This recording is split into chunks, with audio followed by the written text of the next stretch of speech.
So you know Homeworld, right? The game where you command a fleet via a mothership? Now imagine instead of directing a fleet with your huge mothership, you're able to take direct control of the fighters in your fleet while still being able to command the rest of it. And instead of trying to save your civilization, you're kind of doing the opposite. As the not quite immortal emperor you served for 1,000 years was assassinated like 5 minutes ago, and his last command was basically, bring me the head of everyone who betrayed me. Bring me everyone. What do you mean everyone? This is the setting for House of the Dying Sun. Pretty cool setup for a game, right? Well, I think so. And while at first the game does appear simple, it somehow manages to pull inspiration from a lot of sources to make something unique and fun to play. Like the first thing that caught my eye about the game was just the name House of the Dying Sun, which instantly made me think of a grand space empire maybe having some heavy Zardukar problems. But before I get too carried away, how did this game come about? Well, this game didn't always have such a cool name, as when it was first shown off it was called Enemy Starfighter, which is a bit of a generic name, though it did have a cool kind of Star Wars style poster for it. The name wasn't the only thing that changed over time, as Marauder Interactive did a lot of iteration of the game over the years, trying to find what worked best for the game. Like it went from having procedurally generated solar systems to gameplay that was described as Rainbow Six mixed with Homeworld, to even getting a GTA style police mechanic in the game inspired by the game developer running around in EVE Online's Syndicate regions in an interceptor. But after all of that, Marauder Interactive eventually settled on scaling back the scope of the game to focus on what made the game fun to play, and eventually released the game in November 2016, to a mostly good reception, with some complaints about the size of the game, and the lack of support for flight stick controls, which to me is a nice to have but not really necessary, since the game already works with regular controllers and keyboard and mouse, and offers a lot of choices with key bindings. It supports a fair amount of options coming from such a small developer. Like you can play it on a regular screen, or what I can only imagine is an awesome experience in VR. Which brings me on to how the game runs. Setting up the game I had no problems as it runs really well. Also, I don't know if this was intentional, but you can see the effect of different visual settings just by looking at the background gameplay that plays as you go through the menu. It's cool for quickly seeing how the game will look when you play. It reminds me a little of Empire at War. Talking about the visuals, the art style is great. It seems to have a bunch of influences from space sci-fi, the strongest of which would probably be Homeworld and Battlestar Galactica, though there are others. Like the fighter you use in game looks like what would happen if a Jedi starfighter and a Viper had a goth child together. I dig it. The general ship designs look appropriate for an impressive empire carrying out the last decrees of a slain emperor. And the simple art style works really well, with the levels never being completely black, but just different hues of colours in the shapes of different clouds or nebulas. It helps sets the mood for the missions you get sent on, with nearby planets and stars and asteroids giving a sense of scale to the levels. Even though most levels are open space, the different colours used make each level feel a bit unique.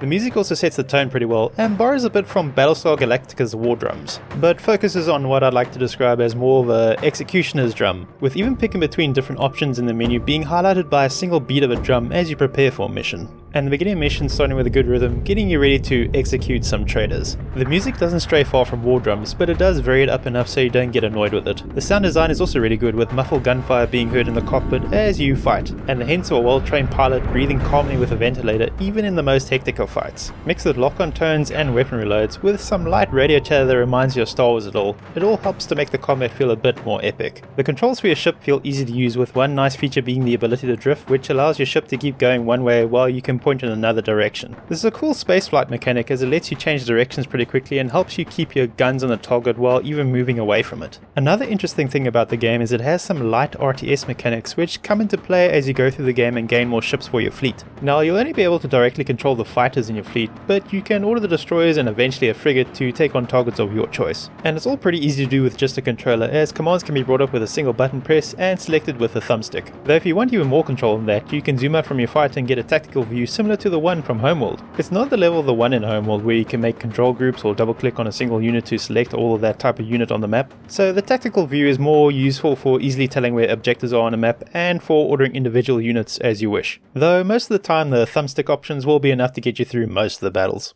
But even though this is a space shooter, the tactical view is really nice for getting your bearings, and it never hurts if a game reminds me of Homeworld. Another interesting feature is once you get more than one fighter, you can swap between them. It's a bit like that swapping between Soldier mechanic in Battlefield 2 that for some reason more games don't use. Like, it's a really good mechanic as you can send your wingman to attack a target on the other side of the level, while you deal with another objective that might be a ways out, and instead of a long flight back to help with other targets, you just switch between fighters and you're back in the action. Another cool thing about the swapping mechanic is if you die, you don't have to restart the level, you just switch to another fighter. Now this doesn't mean you're invincible, as you can still fail a mission if all your fighters get taken out, but another cool mechanic is if you get enough kills, you get reinforced with a new fighter if you've lost one. So fighters act as the amount of lives you have in a level. If you make too many mistakes, then you have to start over. but you can still have a chance to recover if you get enough kills. All these mechanics work really well together, and there are some upgrades you can unlock as you go through the game that can take advantage of them too, like a kamikaze upgrade for your fighters, so if they fly into a large enemy ship, they will do a lot of damage. There is even an order you can select in the menu to make your wingman give their life for the Emperor by flying into a target.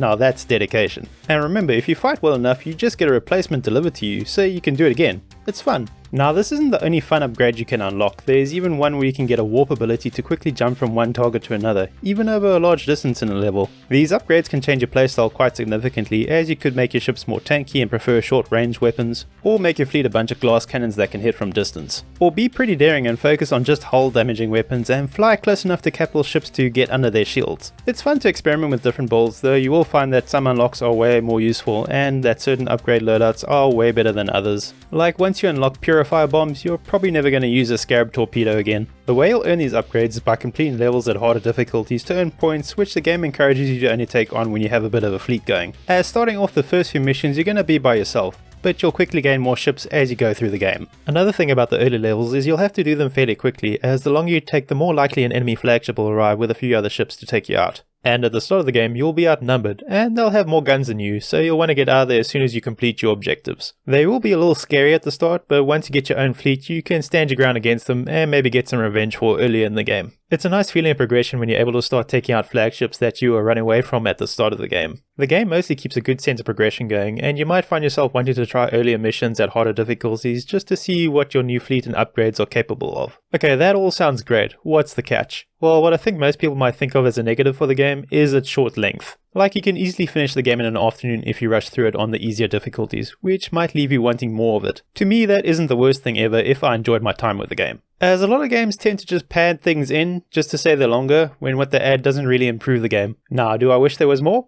Yes. But the game does offer some replayability with harder difficulty options, with the highest being you doing all the missions with just 3 fighters, which can be a challenge. And if you want to get all you can out of the story, then you're going to need to complete all the hardest versions of the missions to get it. Which brings us to the story. On the surface, it's a simple tale of an assassinated emperor's last wish, for you playing as his most powerful weapon called the Dragon, to wipe out all the heretics who betrayed him. And fairly mercilessly too, like some missions have you making examples of citizens, and if your target decides to escape in a defenseless life pod, well, that just makes your job easier.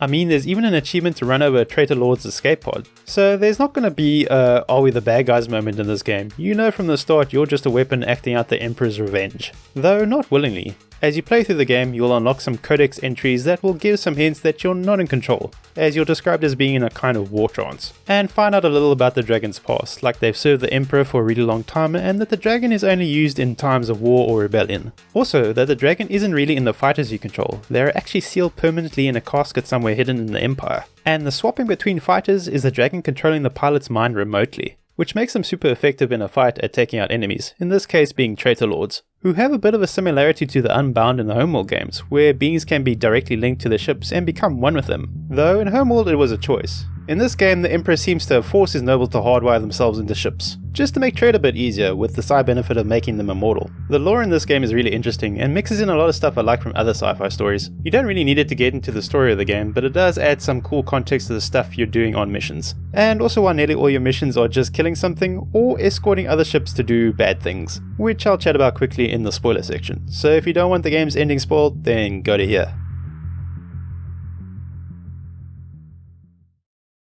Okay, so now how in Homeworld 1 the planet of Carrick gets a bad case of exterminators? Now imagine you were the fleet sent to do that, because the final mission in this game is you wiping out the throne world of the Empire. You get the sense that the Emperor that you've been doing the bidding of was a very vindictive guy, like if he can't have it, then no one can. Jeez. And not only that, but once you've done the Emperor's final act of vengeance, your fleet with everyone in it gets set to self-destruct by him, which is part of the plan he probably didn't tell anyone about. There's nothing you can do about it, you just have to sit there and wait for the timer to slowly count down to your host body's demise. No wonder they overthrew this guy, he's kind of a dick. But this is when the game gives you an option to choose to say why you did all this. There are 6 dialogue options, but some will be unavailable until you finish most of the game's missions on the higher difficulties. They offer some interesting responses, like your typical loyalist 40k marine response of just wanting to avenge the Emperor, or a little chaos by wanting to free the galaxy from the rule of what some might see as an unjust empire. There's even one with a bit of a Matrix twist. that this has all been a simulation just to prepare for the actual mission the dragon will be sent on.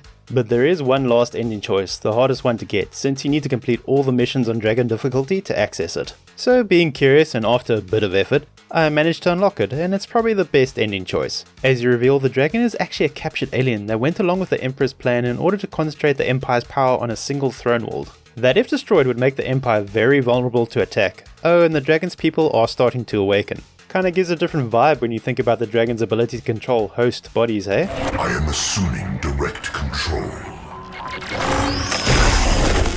These may be simple ending choices, but I think they add an interesting element to the game, where you might wonder which is the true ending, and somehow this keeps the story interesting and a bit vague enough where you might be thinking about it for a while after finishing the game, which to me means you've made a good story. This game, while being short, is very interesting to me. The mechanics are done well, though might not be in depth enough for some more hardcore space shooter fans, but I had fun with it and enjoyed going through the game. It has the opposite problem of most modern games, which tend to go on longer than they probably should. I can forgive a game for being short if it's enjoyable and makes me want more, rather than being too long and becoming a slog to get through. And though the game keeps things simple from visuals to storytelling, it does do all of them really well. The game does usually go on sale a few times a year at a fair price, which I would recommend picking it up at. I don't know if there will be a sequel to this game, or if the developer is working on something similar, but I really hope they are, as I'd love to see more. I hope you enjoyed the video. If you did like it, then consider subscribing. Thanks for watching. See you next time.